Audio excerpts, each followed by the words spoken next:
Desde siempre, el ser humano ha consumido toda clase de drogas, bien para curarse o por mero placer.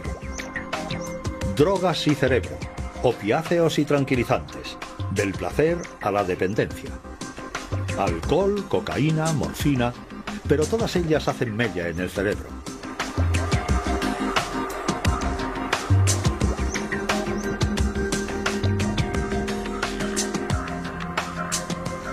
En la actualidad, la biología es capaz de explicar sus efectos en nuestras mentes y el estudio de las drogas permite a la ciencia una mejor comprensión del funcionamiento del cerebro. El opio y sus derivados como la heroína y la morfina, así como todos los tranquilizantes destinados a fines médicos, calman el dolor y la ansiedad, pero estas drogas llevan consigo una terrible dependencia.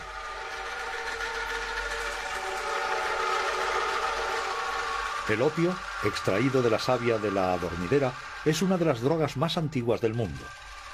Textos de Oriente Próximo, de Egipto con milenios de antigüedad, lo mencionan como un medicamento contra el dolor, la tos y el insomnio.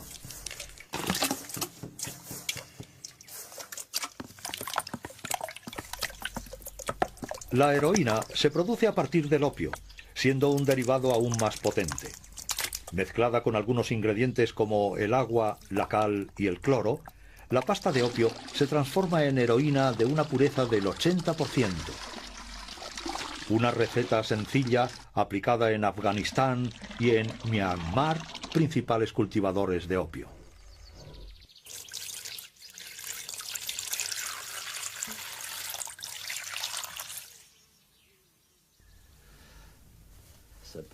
Creo que esta le va a gustar. Ah, sí, esta es antigua. Es más larga. No tiene nada que ver, qué bonita. Marfil del bueno. Así que marfil. Y barnizada. Y esta otra es extraordinaria. Un experto como usted lo apreciará. Con boquilla... Con boquilla, sí. Al final. Entienda. Yo era joven. Pues influye el contexto. El contexto es muy importante. Cosas como la vela, el chisporroteo, la bola, la pequeña bola que forma.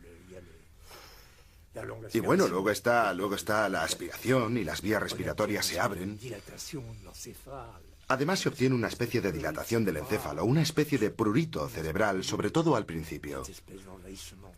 Es maravilloso esa sensación de invasión total que llega a todas partes, que sale de la punta de los pies y sube de los pies al cerebro. Es una invasión. Fumado es algo increíble.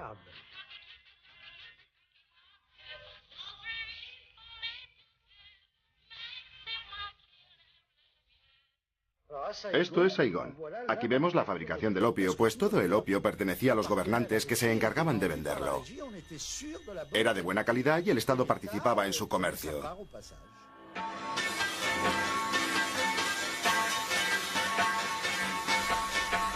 El uso toxicómano del opio fumado era poco corriente hasta que las potencias coloniales decimonónicas impusieron su comercio legal y favorecieron su difusión masiva por toda Asia.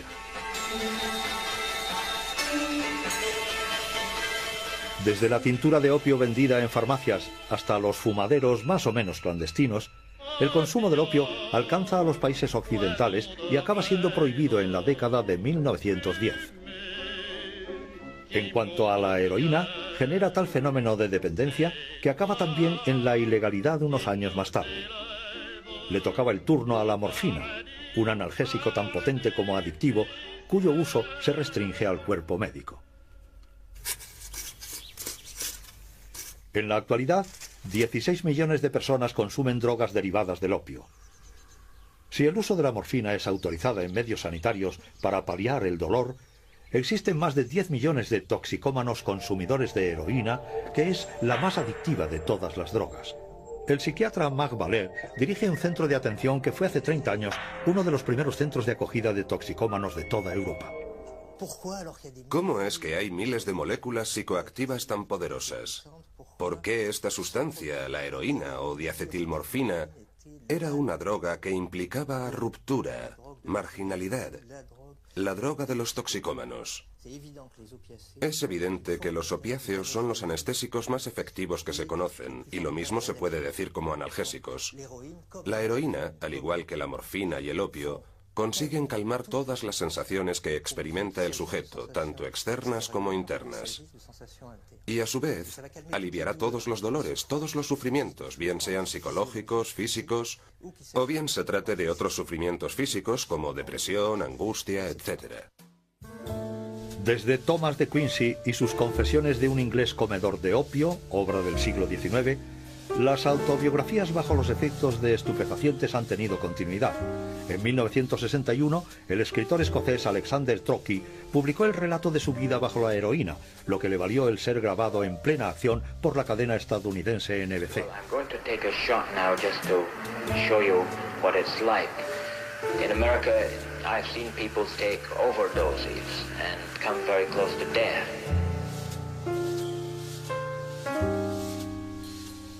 Alexander Trocchi murió a los 60 años de una sobredosis.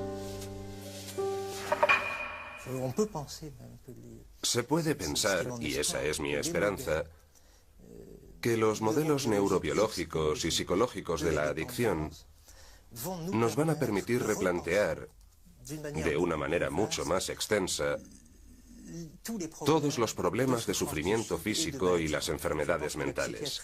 Creo que la psiquiatría va a experimentar una revolución con estos puntos de vista en los que se ve de una manera dialéctica la dependencia fisiológica y la dependencia psicológica como una explicación recíproca. Creo que al fin vamos a tener unos modelos en los que las perspectivas fisiológicas y las psicológicas van a poder complementarse dialécticamente las unas con las otras, responderse, dialogar y, en un cierto sentido, ejercitarse en una mejor comprensión de los fenómenos psíquicos en general.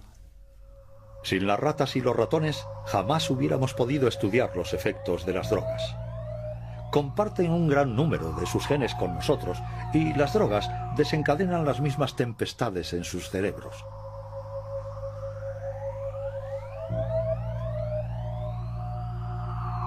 De hecho, la humanidad entera tiene una deuda moral con estos pequeños animales.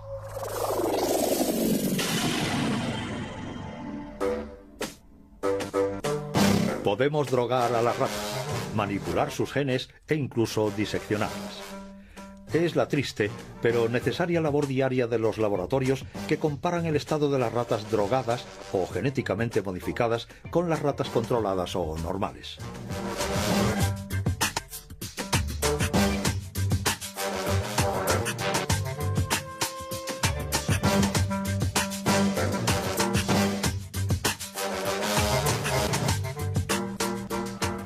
Como todas las drogas, la heroína, vista aquí bajo su forma cristalizada, y los derivados del opio, actúan pirateando el sistema de comunicación del cerebro, pues nuestro cerebro se pasa la mayor parte del tiempo hablando consigo mismo.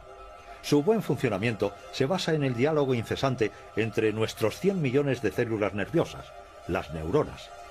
Para hacer circular la información, las neuronas envían mensajeros químicos denominados neurotransmisores.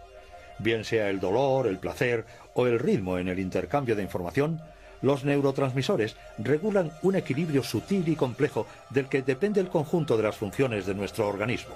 Entre cada neurona existe un pequeño espacio en el que reina una intensa actividad. Es aquí, en la sinapsis, en donde actúan los neurotransmisores. Para hacer circular la información de una neurona a otra, se dirigen a sus receptores correspondientes.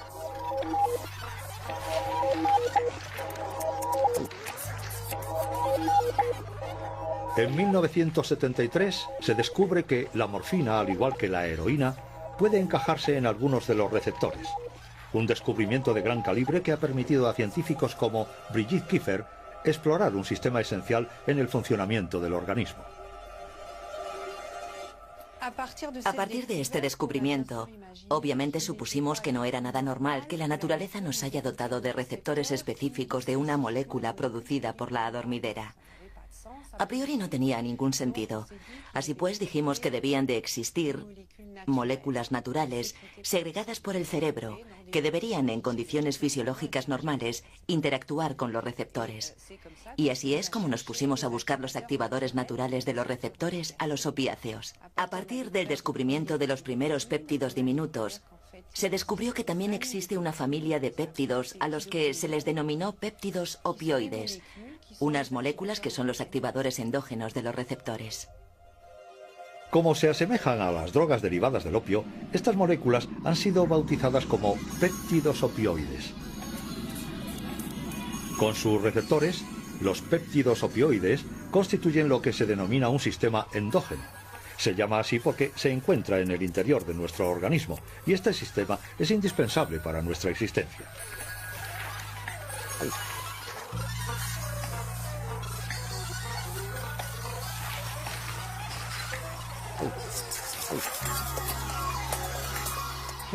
El sistema opioide endógeno va a ser activado, llamado a filas, en casos de situaciones estresantes y dolorosas. Y es de hecho la liberación de péptidos opioides y la activación de receptores lo que va a producir un efecto antidolor, que va a permitir al organismo hacer cara a la situación de peligro, por ejemplo. 50 years ago, Manchester may well do today. Avoid out to govern. Todos los mamíferos, incluidos los futbolistas, poseen un sistema opioide.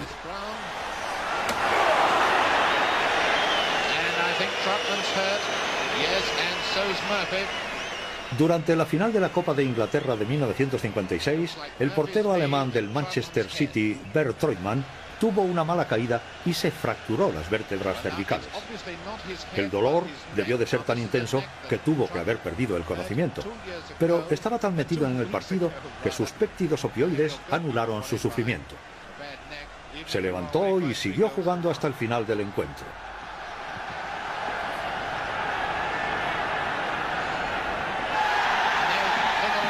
Treutmann se convirtió en héroe nacional. Era la primera vez que un sistema opioide era elegido mejor jugador del año.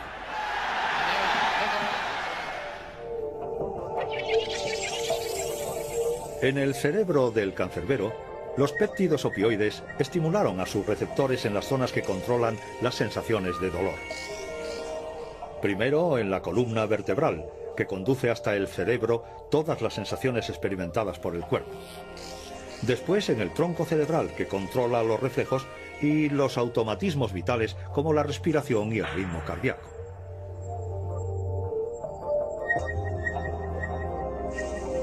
Finalmente en el área límbica, donde el estriato, el núcleo accumbens, el tálamo y la amígdala regulan emociones como el miedo y la ansiedad, además de la sensación de recompensa y de placer. Cuando se le administra morfina a alguien, esta morfina inundará todo el sistema nervioso y al mismo tiempo va a activar a todos los receptores. No es un proceso totalmente natural. Habitualmente, en condiciones normales, una situación dolorosa o estresante, por ejemplo, activará unos circuitos específicos y provocará un incremento de encefalinas o de otros péptidos opioides en ciertas sinapsis de determinadas zonas del cerebro. El efecto será, pues, mucho más limitado. Cuando invaden el cerebro, la morfina y la heroína no hacen sino suprimir el dolor. También ralentizan el flujo de información, actuando sobre el sistema inhibidor del cerebro. Este sistema está controlado por un neurotransmisor denominado GABA. El GABA es un ralentizador. En tiempo normal, frena a las neuronas y ralentiza el envío de mensajeros a través del cerebro. La morfina y la heroína impiden al GABA cumplir su misión.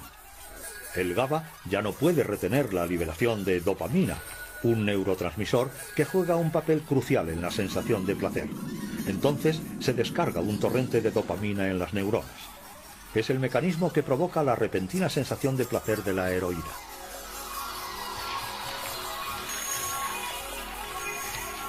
Este mecanismo tiene lugar en una zona muy concreta del cerebro, en la región del estriato, pero sobre todo en el núcleo accumbens, hoy considerado nuestro centro de placer, pues todas las drogas provocan un aumento masivo de la dopamina en esta zona minúscula.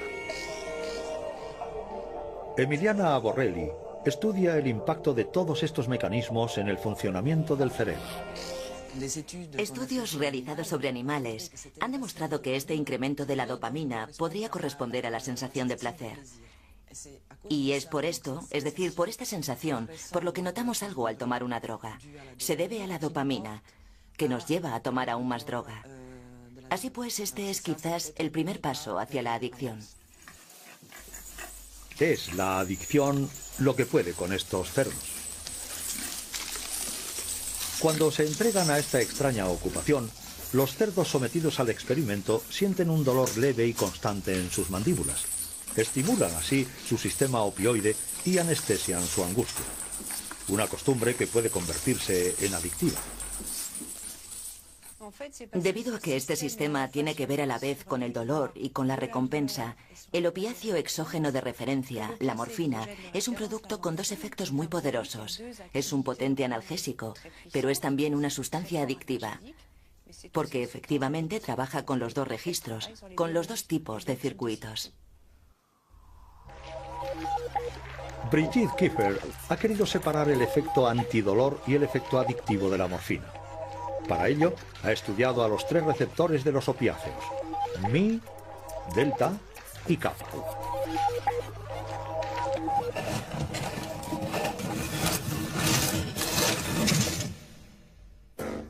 Para comprender si uno de ellos era el responsable de la dependencia, ha eliminado los genes que fabrican cada uno de los receptores en los ratones. Son unos ratones modificados genéticamente a los que se denomina knockout.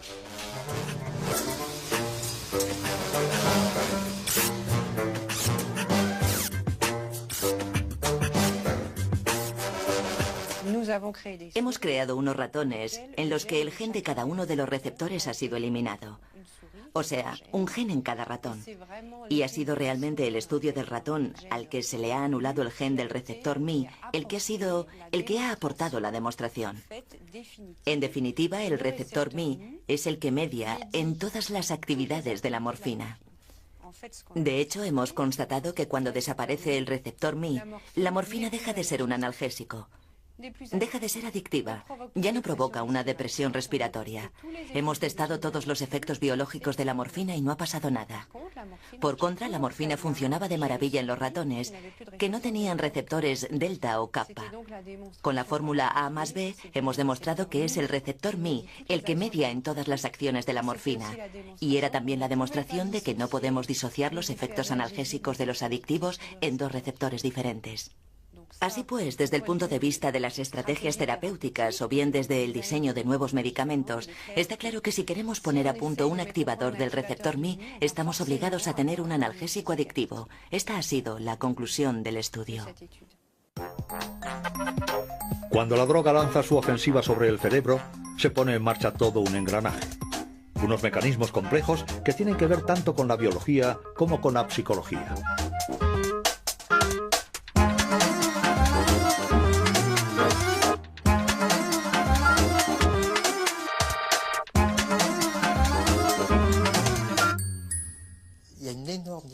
Existe una inmensa diferencia entre la dependencia, en el sentido de necesidad psicológica de tener una sustancia, y la adicción, en su sentido pleno, que es el hecho de que para un sujeto en un momento dado, dicha sustancia se convierte en el centro de su existencia. En la dependencia fisiológica vamos a tener el mismo tipo de dependencia que la de un diabético con respecto a la insulina, o la que podemos tener todos con respecto a la comida, al agua, etc. Es decir, una forma de dependencia muy fuerte fisiológicamente, pero psicológicamente neutra. Uno puede inyectarse insulina todos los días sin estar pensando en ella permanentemente, como hacen los diabéticos. Se puede ser médico, profesor, padre de familia, madre de familia y diabético. Un heroinómano se despierta como tal y no puede ser otra cosa, porque el apremio psicológico y social ligado a la adquisición de la heroína es mucho más fuerte.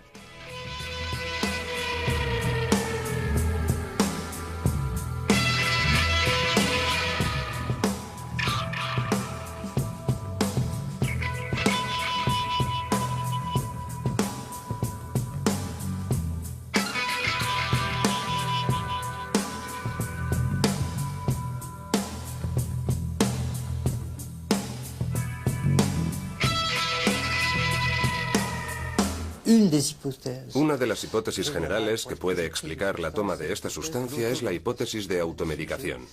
Se trata de individuos con problemas que han vivido experiencias dramáticas en su infancia, que tienen la autoestima por los suelos, que han visto, como dice Olivier Stein, sus sueños rotos. A menudo traumas importantes en la infancia o al comenzar la adolescencia y que han encontrado en la heroína a la vez una fuente de placer y un medicamento fuera de serie contra todo su malestar existencial. Luego, a posteriori, este medicamento y esta fuente de placer se convierten en una única fuente de dependencia.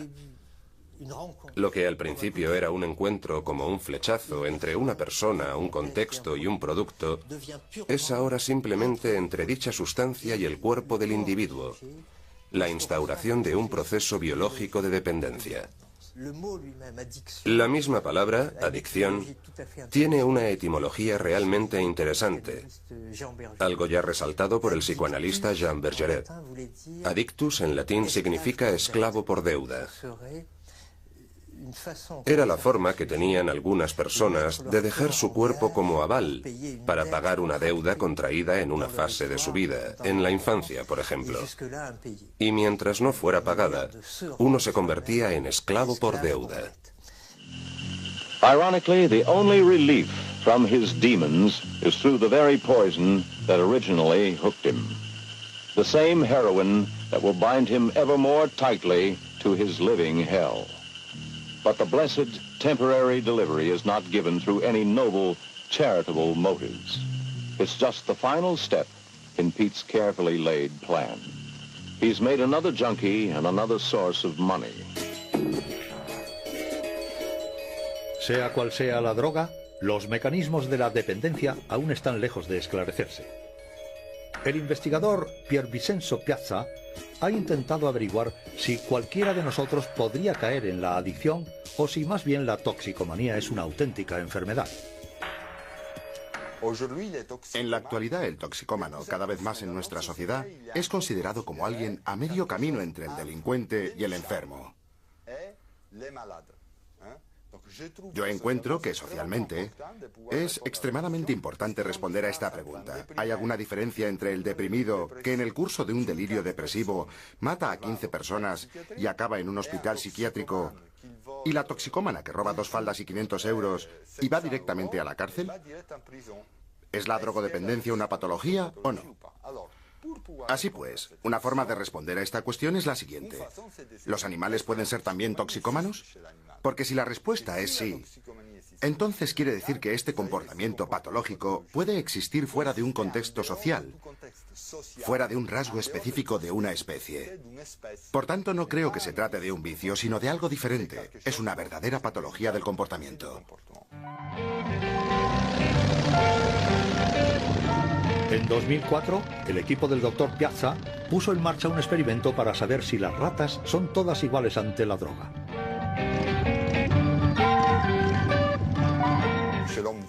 En el caso del hombre, no puedes coger a 300 individuos, encerrarlos, por ejemplo, en Carcasona, darles acceso libre a la droga y ver quién se hace toxicómano o quién no.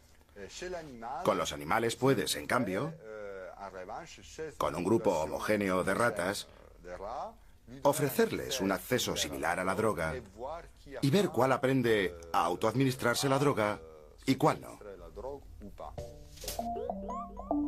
El Dr. Piazza ha adaptado los criterios más determinantes de la toxicomanía a unas ratas de laboratorio. Para esto, se ha ayudado del libro de referencia de los psiquiatras, el DSM-4, un manual de diagnóstico de los problemas mentales. El primer criterio de adicción es que el toxicómano dedica mucho tiempo a buscar la droga y nunca consigue limitar el número de tomas. Los investigadores han enseñado a las ratas que solo podían obtener la droga en ciertos periodos del día. Cuando la droga ya no está disponible, una rata normal deja enseguida de reclamar su dosis. La rata toxicómana sigue empeñada en solicitarla, no para de hacerlo. El segundo criterio es el grado de motivación. El toxicómano está dispuesto a mostrar esfuerzos desmesurados para obtener la droga. Los investigadores obligan entonces a las ratas a pedirla cada vez con más insistencia, 800, 1000 e incluso hasta 2000 veces para obtener una única dosis. Tras un centenar de intentos, la rata normal decide que basta, es demasiado, pero nada detiene a la rata toxicómana. Está dispuesta a llegar hasta el agotamiento con tal de obtener su dosis. Finalmente, el tercer y último criterio. El toxicómano continúa drogándose, aun siendo consciente de sus consecuencias nefastas. Si reclaman una dosis, ahora las ratas reciben una ligera descarga eléctrica. La rata normal no está dispuesta a pagar con su piel para obtener la droga. Cesa inmediatamente. Sin embargo, estoica y decidida, la rata toxicómana soporta las descargas eléctricas.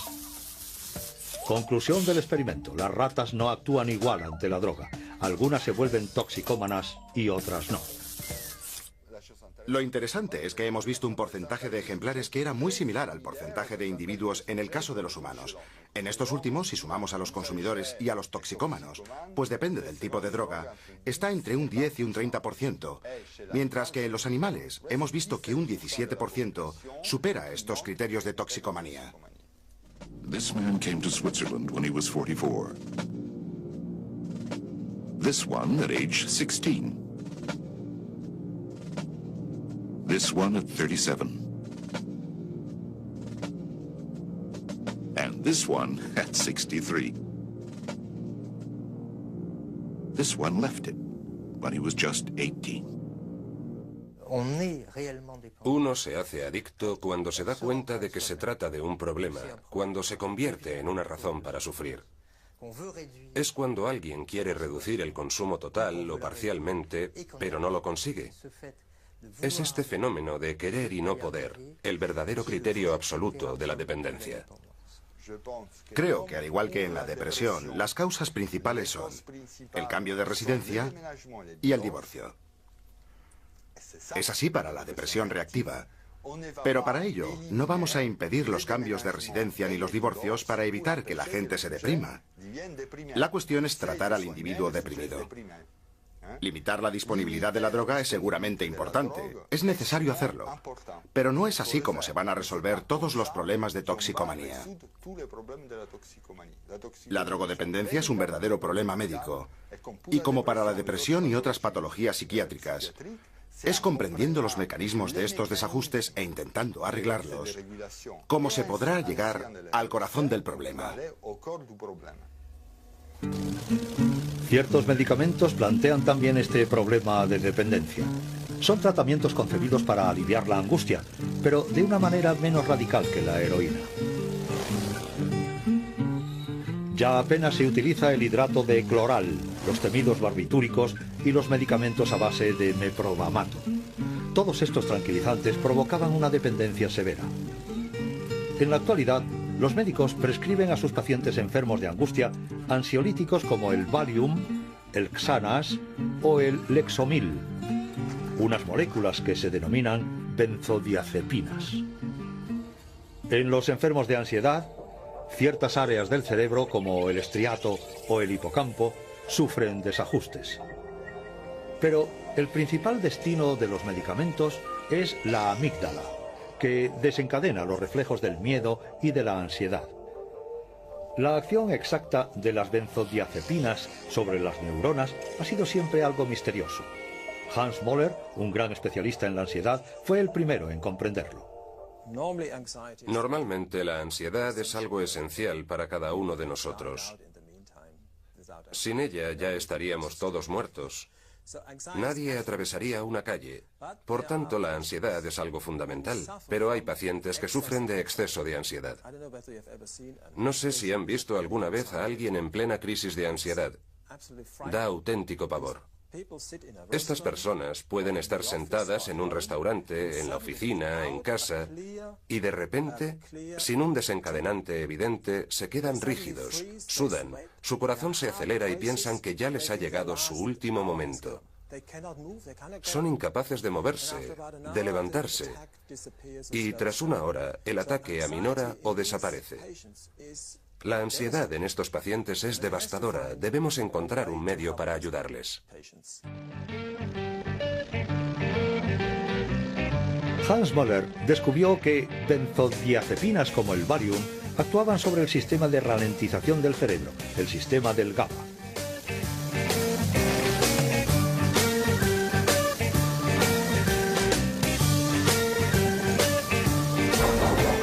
En el cerebro de los que padecen ansiedad, el GABA tiene problemas para ralentizar el flujo de información. Lo que hacen las benzodiazepinas es activar el freno de mano cuando se embala el sistema. Lo que las drogas hacen es actuar como el servomecanismo del freno de un coche. Mejoran el sistema de frenado, el sistema inhibidor. Pero las drogas no pueden activar dicho freno. Cuando uno conduce un coche y decide pisar el freno, el servomecanismo hace el freno más eficiente. En tiempo normal, el GABA estimula sus receptores y ralentiza la transmisión nerviosa.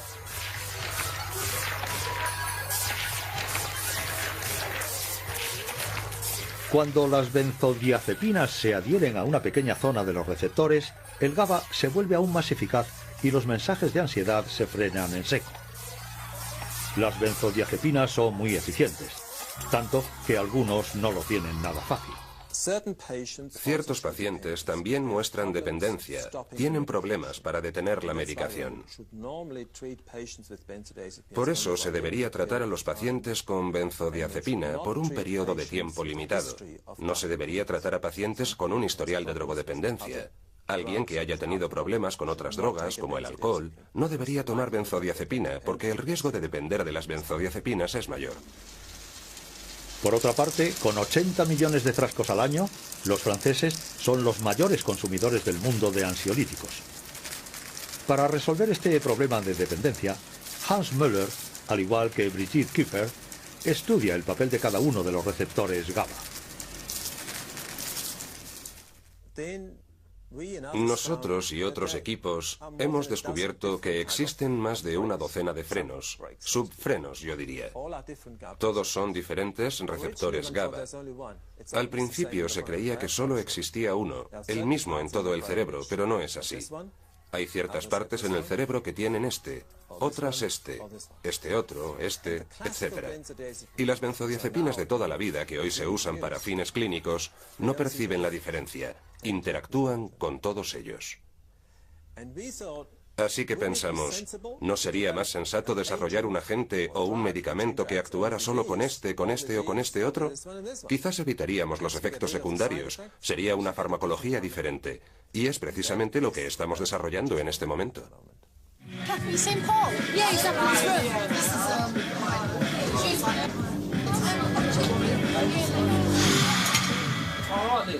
Mientras llegan las nuevas generaciones de ansiolíticos, los pacientes no deben interrumpir bruscamente el tratamiento, pues con medicamentos como la heroína, el cuerpo se adapta y reclama su dosis.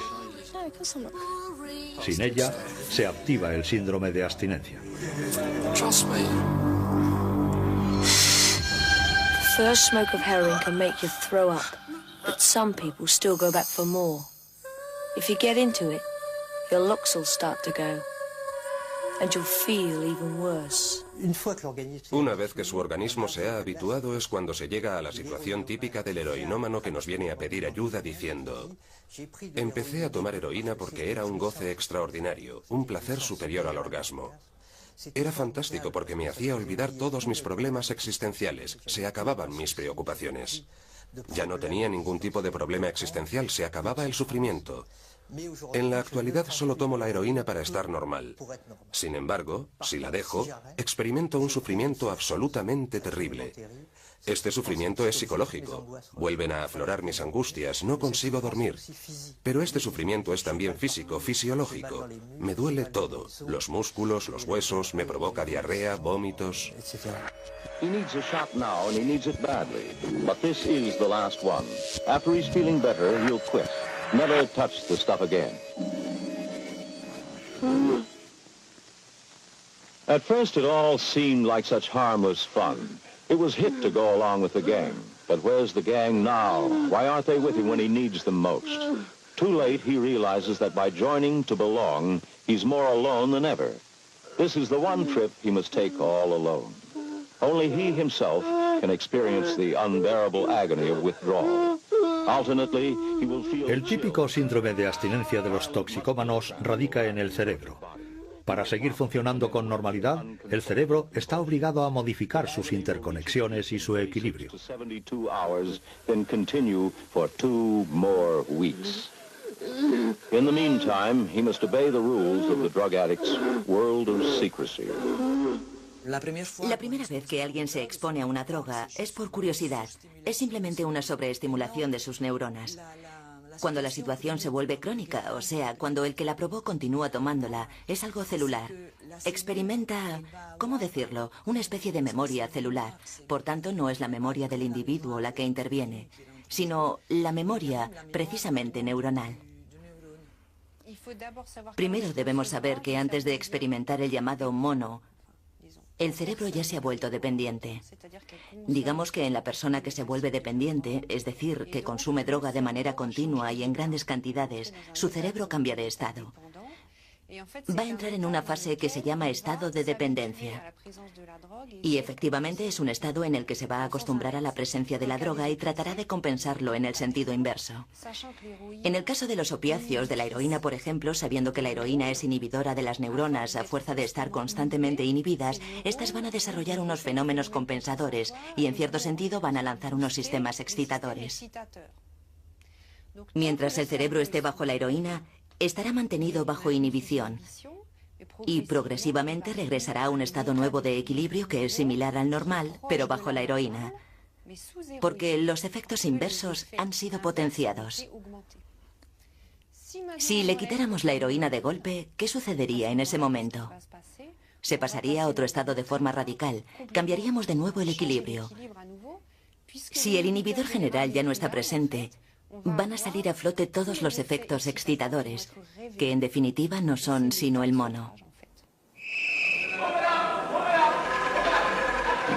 Ahora, existen tratamientos que permiten a los toxicómanos dejar la heroína sin sufrir la abstinencia. Desde su distribución en una prisión de Nueva York a principios de los 70, el recurso a los opiáceos de síntesis se ha generalizado. La metadona y la buprenorfina sustituyen a la heroína en el cerebro, pero actúan con menos fuerza en los receptores. De ahí su nombre de tratamientos sustitutivos. La metadona es algo que evita el mono. En un drogodependiente ocupa continuamente los receptores. Por tanto, no hay síndrome de abstinencia ni una búsqueda compulsiva de la droga. Está en un estado relativo de equilibrio que hace que pueda interactuar casi con normalidad con la sociedad.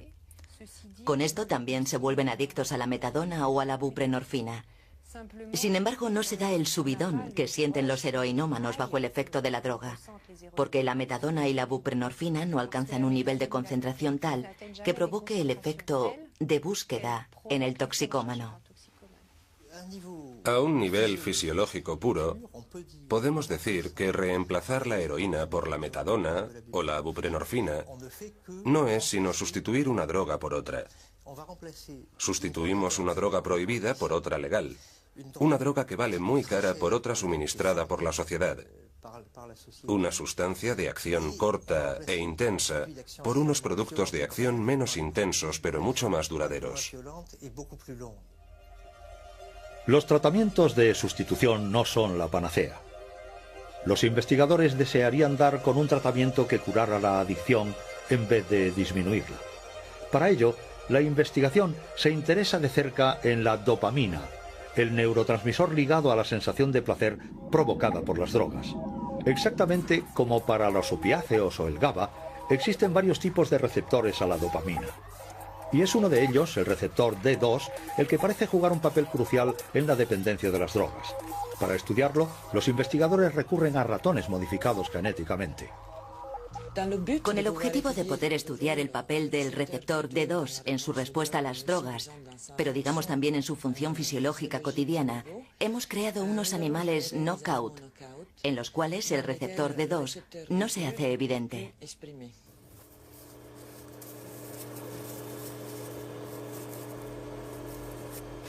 La dopamina interviene en numerosas funciones fisiológicas. principalmente en el movimiento. Este extraño cachivache permite medir la coordinación motriz.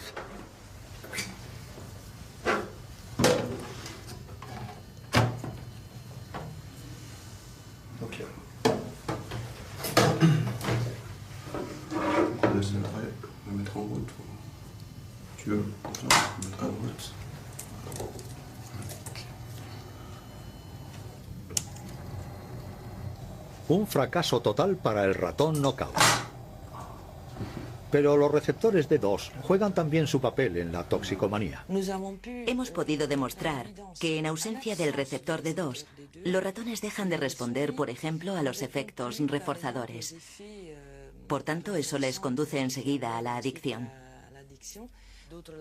Otros laboratorios han realizado estudios con este propósito. Han podido ver que en una población animal, sírvanos de ejemplo de nuevo el ser humano, hay individuos que son más vulnerables a la toma de drogas que otros. Está claro que cada cual tendrá un grado de dependencia acorde a cómo hayamos nacido. Cada uno de nosotros posiblemente tengamos tasas de dopamina o de neurotransmisores diferentes. También influye el código genético. No es el mismo en cada individuo. Cada uno es diferente del resto. Por ejemplo, yo no lo sé, pero yo podría tener muchos más receptores D2 con respecto a otro. Y en consecuencia mis reacciones frente a la droga pueden ser diferentes en relación a otra persona. Nora Volkov dirige el organismo público estadounidense coordinador de todas las investigaciones acerca de las drogas. Descubrió que los toxicómanos tenían pocos receptores D2 y viceversa, que las drogas provocaban una aversión en las personas que poseían muchos. Esta es una cuestión muy importante. ¿La reducción de receptores D2 que observamos en toxicómanos es consecuencia del abuso de las drogas o más bien refleja el hecho de que estos niveles, al ser bajos, los receptores los hacen más vulnerables a las drogas? Como resultado de estos estudios y contrastándolos con los del resto, he llegado a la conclusión de que una tasa alta de receptores de dopamina D2 protege contra la toma de drogas. Es un factor de protección. Poseer una tasa de receptores baja le hace a uno más vulnerable a las drogas. Esto puede abrir un amplio campo de investigación. Es un auténtico desafío para la ciencia. ¿Cómo se puede actuar sobre el número de receptores D2 sin alterar el equilibrio del cerebro?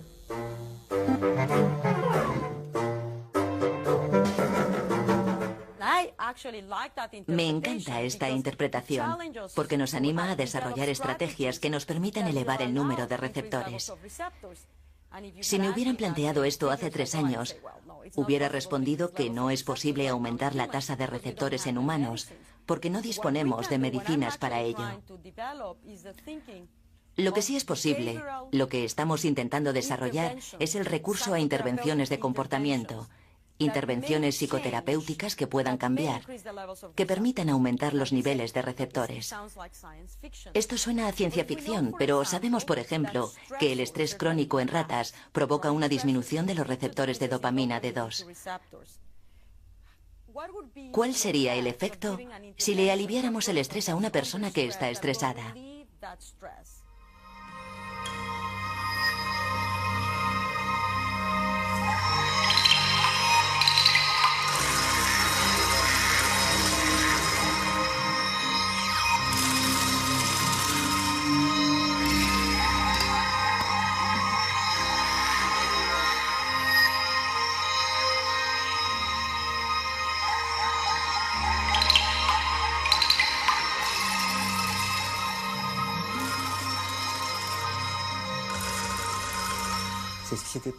Es lo que pasó en los años 60 con los soldados estadounidenses en Vietnam. Se habían enganchado a la heroína.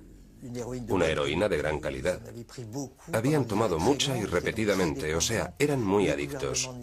El gobierno de Nixon había previsto programas de metadona y centros de desintoxicación para desenganchar a sus soldados. Una inmensa mayoría consiguieron superarlo, no les hizo falta recurrir a estos programas y dejaron de tomar heroína. El tratamiento antidependencia para los soldados estadounidenses fue simplemente el fin de la guerra de Vietnam, la vuelta a casa.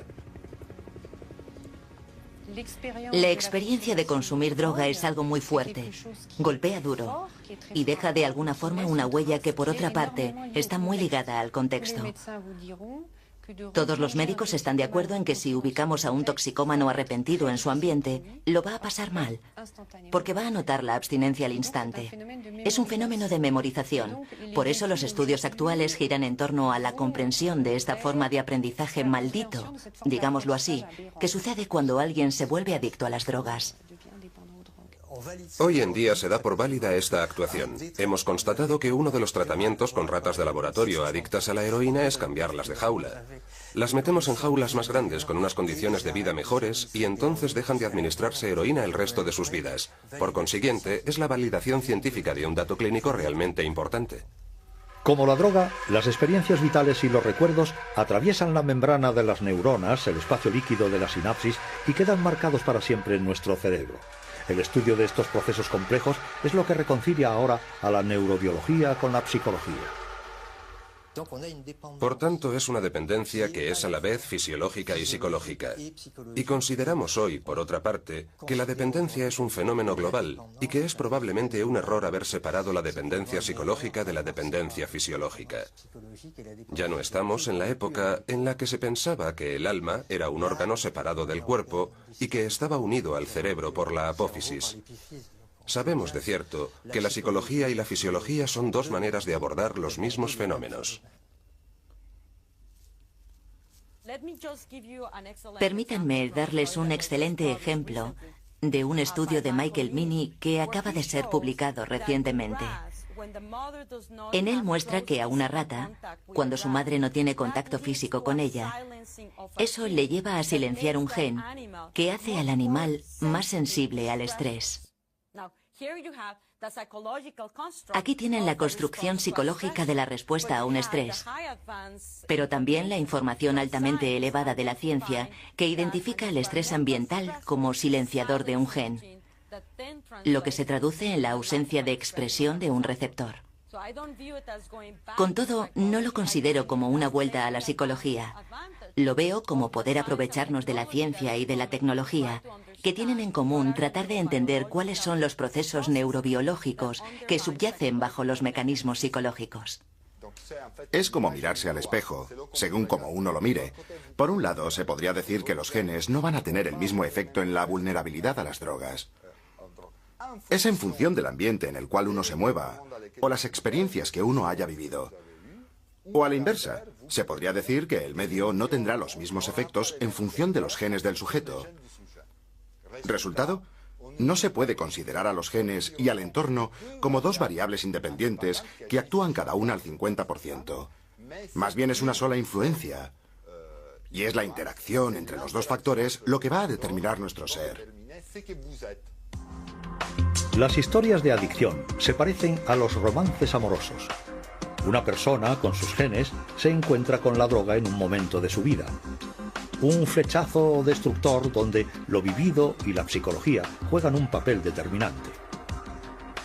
Estrechamente ligados, estos factores son únicos en cada individuo, lo que nos hace a todos diferentes frente a la droga. Al explorar los mecanismos de la adicción, los investigadores se interesan también por el impacto de los acontecimientos existenciales en la química del cerebro y en los genes. Para ellos, la dependencia es una auténtica enfermedad del cerebro. En su búsqueda de nuevos tratamientos, los científicos se esfuerzan ahora por saber las causas de la toxicomanía. A todas las ratas y ratones que cada día en los laboratorios contribuyen a una mejor comprensión de la ciencia humana.